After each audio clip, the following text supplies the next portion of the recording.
ipaabot din aron kita maminaw sa iyang pulo. Gusto? Dinati-ngali mga higayon sa mong kinabuhi, nagyakagan kang paagi nga ikaw makasugod na sa pagsangyaw sa mga balita sa kaluwasan apan imo lang kadtong gipalamay. There is discipline for failure to witness at the opportune moment. The divine viewpoint, mental attitude, mao kini ang hinungdan sa imong gahong espiritualon. Sa walang plano sa Diyos, dinhi imo makatunan sa pulo sa Diyos. Kini kayo mo sa imprintado ng mga pulo sa Diyos o kini huna-una sa Diyos.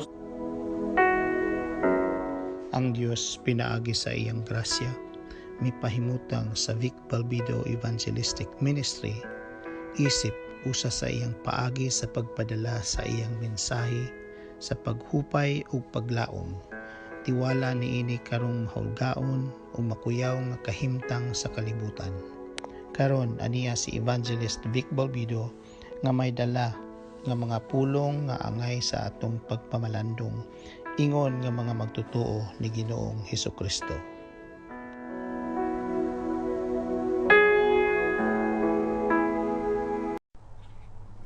The Word of God is alive and powerful, sharper than any two-edged sword, piercing even to the dividing asunder of the soul and spirit, and of the joints and the marrow, and is a critic of the thoughts and intents of the heart.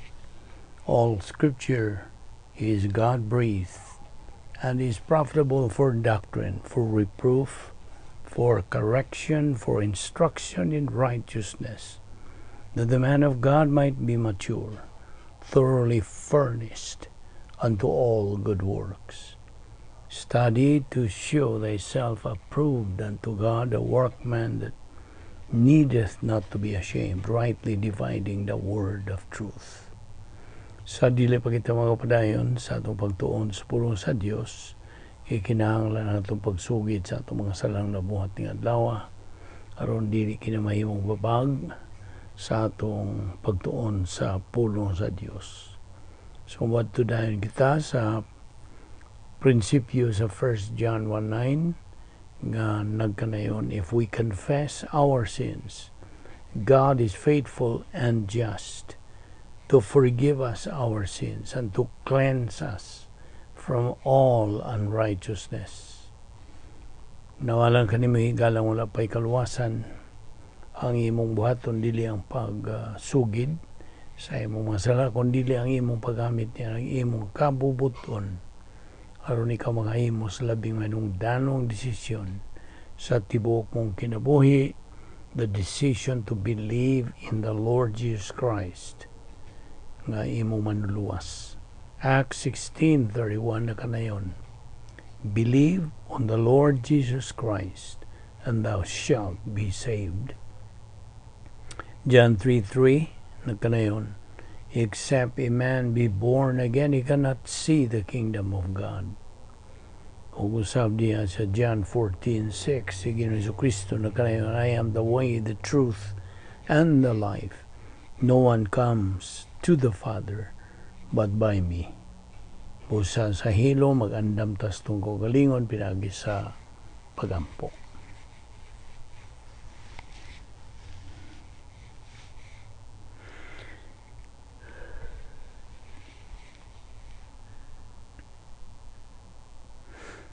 Magampo, tabala na mga Diyos, nagpasalamat kami kanimo nining lain sa mga adlaw nga imong tagana o giandam kanamo nga mong pahimuslan ng imong grasya. Salamat o Diyos sa imong pagkamatinumanon sa imong mga saad, sa imong pagsangkap kanamo nining imong mga kamaturan.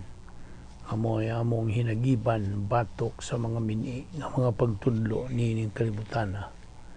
Ubani kami karon pinagis pagtudlo kanamo sa balaang Espiritu Santo nga mo lamang ang bugtong magtutudlo sa kamatuoran, ang tanga mga babag nga sa mga nahuna, hatagi kami yan ng concentration sa imong itudlo kanamo ning adlaw kining tanan among gipasalamatan sa ngalan ni Ginoong Hesukristo. Amen. Well, may adlaw sa tanan nato mga subscribers, atong mga higala, mga igsuon diyan ni Kristo, welcome kaninyong tanan. Okay? I hope anamos mayong panglawas og ato'y badayon kining atong giduputan sa pagtuon ang pagtulunan nga atong giuluhan sa in English, the Doctrine of Divine Dynasphere. Okay. Atong giingon kanimo kagahapon na ang plano sa Dios hingpit. It is perfect and magnificent. God's plan is a problem-solving plan. Besides, it is an identifier sa bisag unsang suliran sa kinabuhi. Problem identifier, problem anticipator, problem preventer, o problem solver. So, naara ka nimo, mupahimulos ka ba niya na o dili? Now, kay ato mangingon kanimo nga ang kalampusan sa ka magtotoo sa iyang paggamit sa doktrina mo resulta kini o gitawag nato quadruple blessing from God, doubled in time and doubled in eternity. Now, unsaon nimo pag dawat niining mga hingnunta temporal escrow blessings, temporal kay dinhiman sa atong panahon, sa panahon nga kita makakabot na sa atong tumong ingon nga mga magtotoo, which is spiritual maturity, then na natay capacity nga mudawat niini kay inumdong ka ba ang itong spiritual growth level of a believer. Agi og review na sad ni. Okay? Kita kung mga magtotoo, man kita maluwas. Mo tikang kita o niya nang usa ka ang primerong ang niinigod sa when it comes to spiritual growth level. Ang una niini ang imong pagkabata nga masuso. You see, human ka maluwas, dili kay mohamtong kadayon. Sugod yung kas pagkabatang masuso. You are a baby believer. Kung sa imong pagpadayon sa pagtubo diya sa grasya o kay balo kang Ginoong Hesukristo, 2 Pedro 3:18, then mo tikang na sa kaglain nga ang nga mao ang pagkahingkod adult. Okay? Apan di ka magatungtong diha kung wa ka magatubo diha sa pagtuon sa pulong sa Dios. Mao nga unsa ka minungdanon kini atong ginabuhat adlaw-adlaw pagtuon sa pulong sa Dios.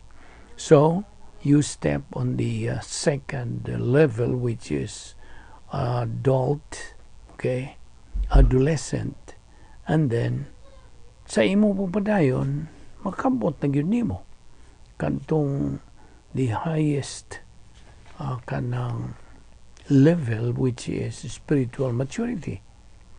Nga mao man gyud na ang common goal of every believer. Mao ni ang atong common goal, objective, which is spiritual maturity. So mao na atong gitawag kining maong set up as the Operation BAM, baby, adolescent, and mature. You see? So, mo na nga, as a believer, ingon nga magtotoo, unsa namang kang level? What level are you at? Baby pa ba? Well, there are so many believers, of course, they are believers, wata maghukom kanila, at tungwa magatubo, kaya malagi tagad sa pagtuon sa pulong sa Dios, so ang ilang kalag dili mo tubo. Magpabilin silang batang masuso. Bisag mga tiguang na sila as far as kanang physical age is concerned, mga batang gagmay nga nagsigip sila gamit ng mga bibiron ta as an analogy. Therefore, wa sila magatubo. Kay tingali sa ilang pagtuon sa Dios, murag tapak-tapak, pasabot nga murag undang-undang ba, dili kinta persistent and consistent. So mo na ato nakita ka ng the spiritual growth level of every believer. So ikaw ra ang maka-evaluate sa imong espiritualong kinabuhi. Hai ka naman nga ang baby, adolescent, or mature. You see? Ug ang Dios na sayod ni tanan, of course, in His omniscience. Mao na nga kadto lamang nakakabot sa maturity ug nakapadayon gid sila, malahutayon gid sila, persistent and consistent in their spiritual momentum, then mao na nigadto na nila si eternidad. Mao kanang mga magtutuo nga sugaton sila sa God's accolade, well done, good and faithful servant. You see? Kasabot ka ba sa akong patinaw kanimo? Sumo ka na. Now, kini nga tong panahon karon, the age of the church, gawas pa kini panahon o katuigan sa grasya. It's dispensation of grace. Now,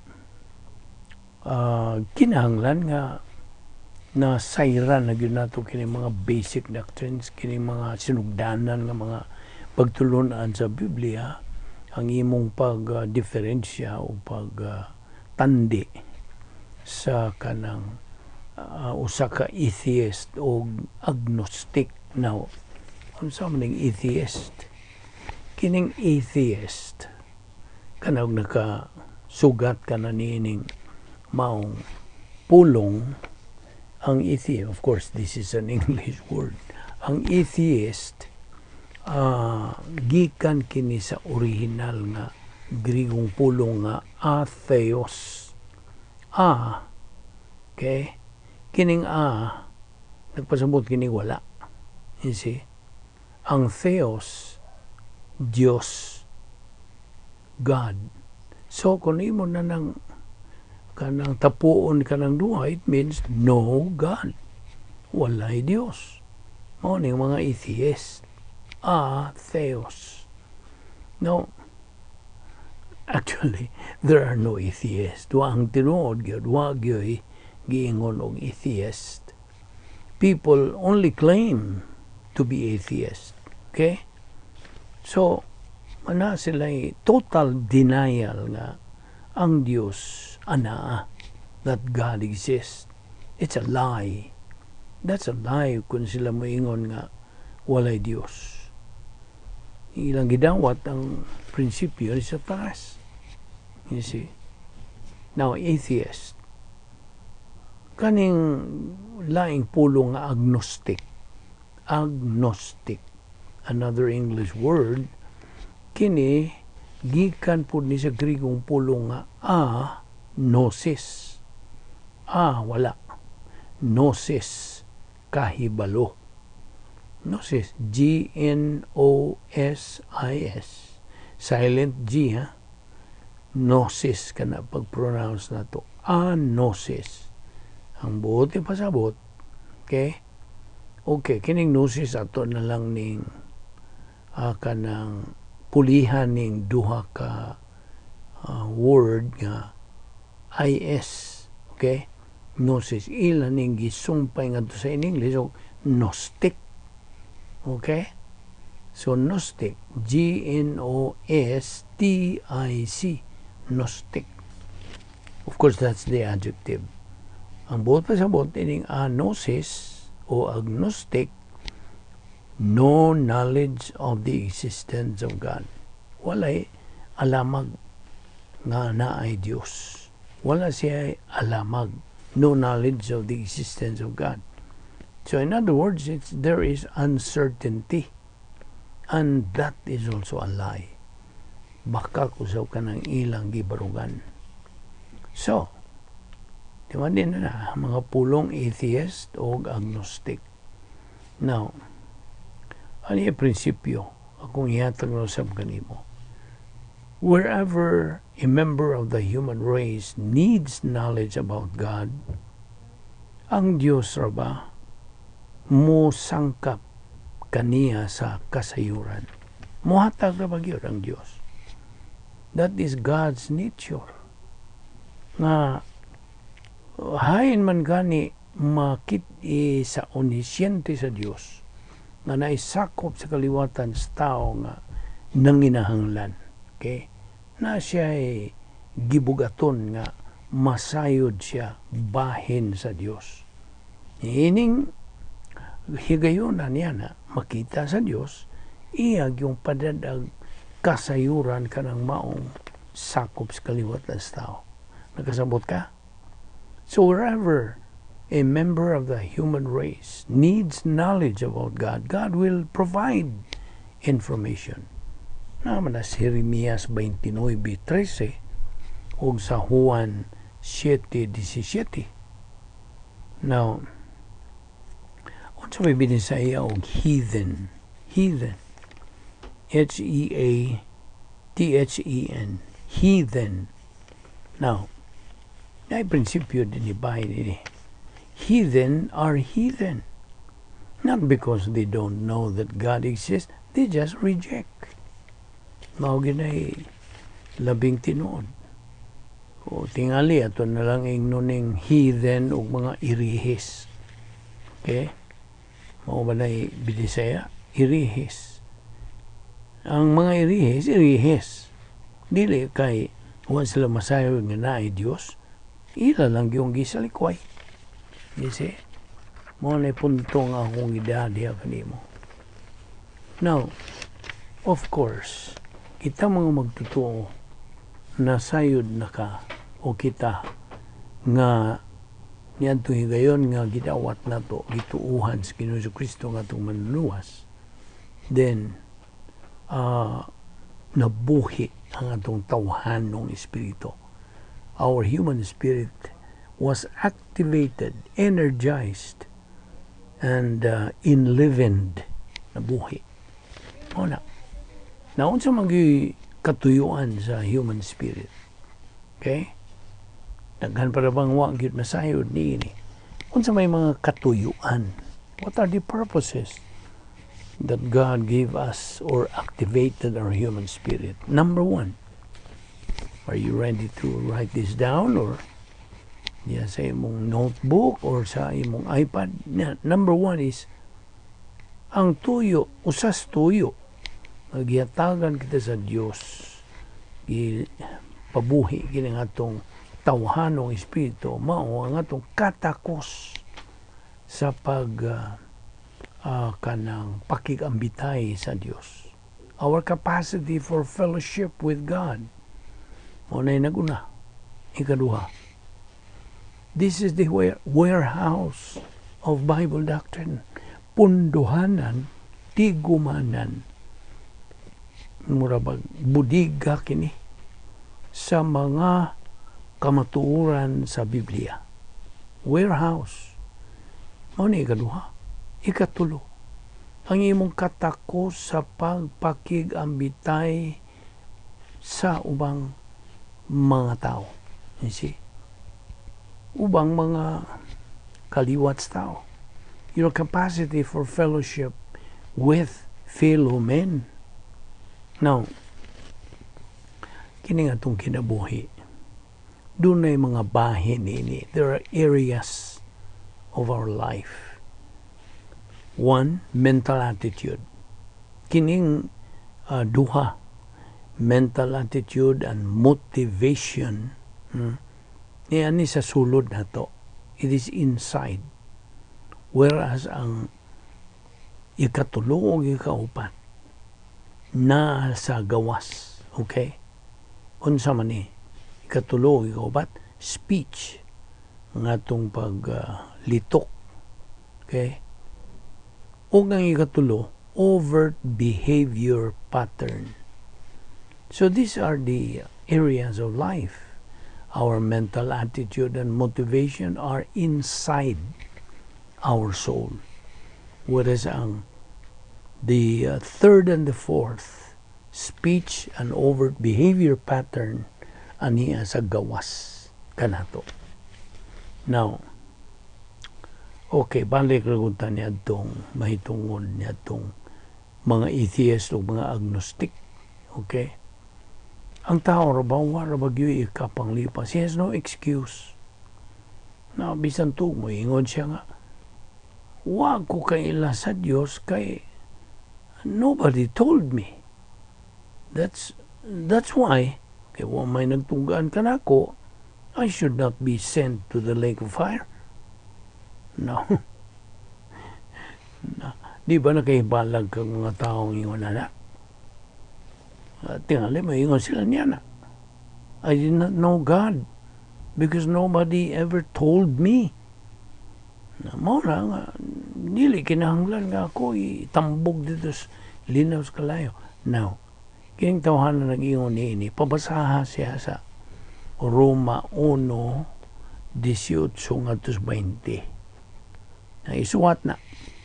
Let him read Romans chapter 1 verses 18 to 20. Now,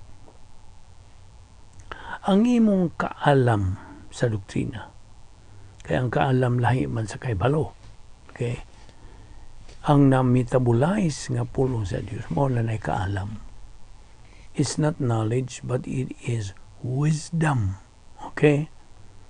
Wisdom or kanang kaalam nimo sa doktrina plus application of doctrine, ang imong paggamit niini ngadto sa nakalaing circumstances kinabuhi, kini mo resulta ngadto sa espirituhanon nga pagtubo. Nakakuha ka ba? Knowledge of Bible doctrine plus application of doctrine results to spiritual growth.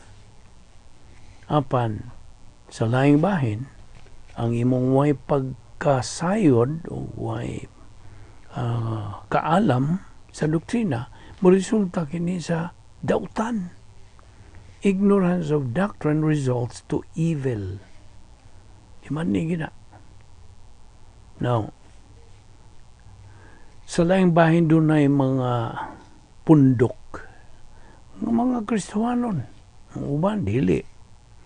Kaya na ay ilang pundok nga gitawag nga nagabarog sila doktrina sa kanang universalism. Now, kining doctrine of universalism is satanic. Iyang satanas kini. Nga unsa may ilang gituan. Ang tuon sila nga ang tanang tao maluwas. Automatic. Kasi mo ni doktrina sa universalism, all people will be saved. That is satanic doctrine. Ang ikaduha is the doctrine of annihilationism. Annihilate ba? Pagwagtang. This is another satanic doctrine. Kung sa may lang gibarugan, human being just goes to nothingness. Ambot pasabot, ini kumatay sa tao, kuno, they just go out of existence. Another satanic doctrine. Dili na tinuod. Wa na mas unsa wa na hisgutis pulong sa Dios. Kaya wa man hisguti, that is the evil. Now, okay, naapoy mga tao nga nag-apas ra bagyo ni sila mga milagro. You see? Milagro, ngayon lang makita yun. You see? Nari prinsipyo din Ayaw ni kalimti. Miracles do not produce faith. Faith produces miracles. Kita nimo ang diferensya. Ang mga milagro dili ni maka unsa ugmad og pagtuo, kundi ang pagtuo mo'y makaugmad sa mga milagro. So I hope na kuha ka na nimo kanang prinsipyo ha. Di ba nga ang Diyos nagatuman gyud sa iyang pulong. He keeps His word. Now, kay kitang mga magtutuo, matag usa ka nato, ana ay gitawag og historical impact or influence sa kinabuhi. Unsa imong influence, unsa imong impact ngadto sa uban, depende ka na sa imong kahimtang sa mong espirituhanong kinabuhi. Now, di ba nga kita atubang kita atong kaaway nga espirituhanon, you know, the three major enemies of believers, unsa man? The world, the devil, the flesh. The world. Dili ning kalibutan itong ipuyan, dili. Ang mga sistema ining kalibutan na mao na buti pasabot. The systems of this world. Sa ikadua, the devil, ang yawa, si Satanas, kaaway na ito, espirituhanon ni sila, puros. Kay espirituhanon man, dili ni mo gamitan ng mga tauhan ng mga inagiban, dili, di magpuos. Kay espirituhanon man, mao kining gitun-an nato kini, kay aron makaandam ta. Dili kita maparot o mapildi. Yung away nga, espirituhanon, gitawagin ng angelic conflict sa English. Kaya sumuna, ang kalibutan, si Satanas, o ang atong kinaiyang makasasala. Our old sin nature.